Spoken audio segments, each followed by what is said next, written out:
In this next segment, I like to walk through how you can do different designs while painting outside the lines.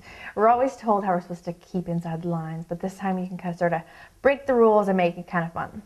So really simply, all we're going to do is you almost want to think of it as color blocking and then do your detail on top. So all I'm going to do is I'm just going to do sort of a really simple design, really loose.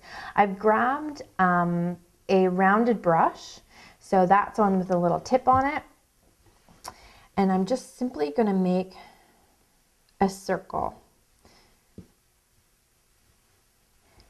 And I'm just sort of dunking my paintbrush back in my paint, and I'm going to try to actually create a little swirl in the paint, and I'm not really too worried about it right now. So I'm just going to do about one coat. I'm just going to create a little swirl. And then we're going to sort of clean off my brush, and then I'm going to grab a different color. So it's just basically a circle right now. And then I'm going to just make a triangle. So I'm actually just going to lay my brush down once, grab a little bit more paint, and then I'm going to lay down my brush a second time. And I'm just sort of flattening it really loosely. So I just sort of created a triangle with my brush.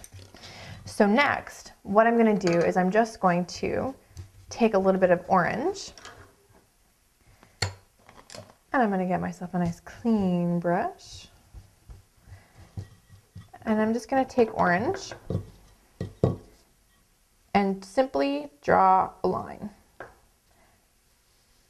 I'm not going to do anything but that. I'm going to let this dry, and then we're going to do, oh, sorry. I forgot one thing.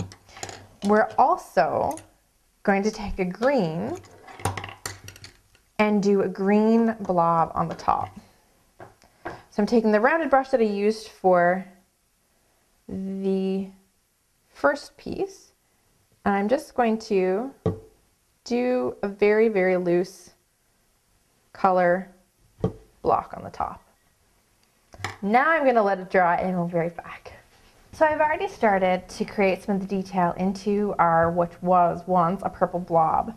So all I'm using is an outliner bottle. An outliner bottle is a really great tool to use for fine detailing. So it's just our regular underglaze into a bottle with a fine tip on it. These can be pretty finicky, and the tips are somewhat difficult to stay clean, but they're really great to use. So all I'm going to do is I'm going to give it a little squeeze, and I'm not really going to worry about the lines that I've drawn. I want it to overlap, so you can see how the green overlaps the black detailing. So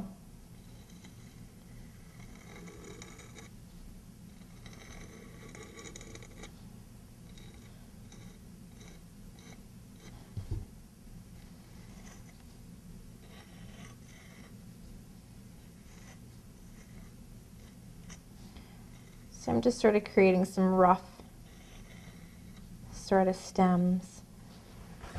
And so we've created our carrot and our rose.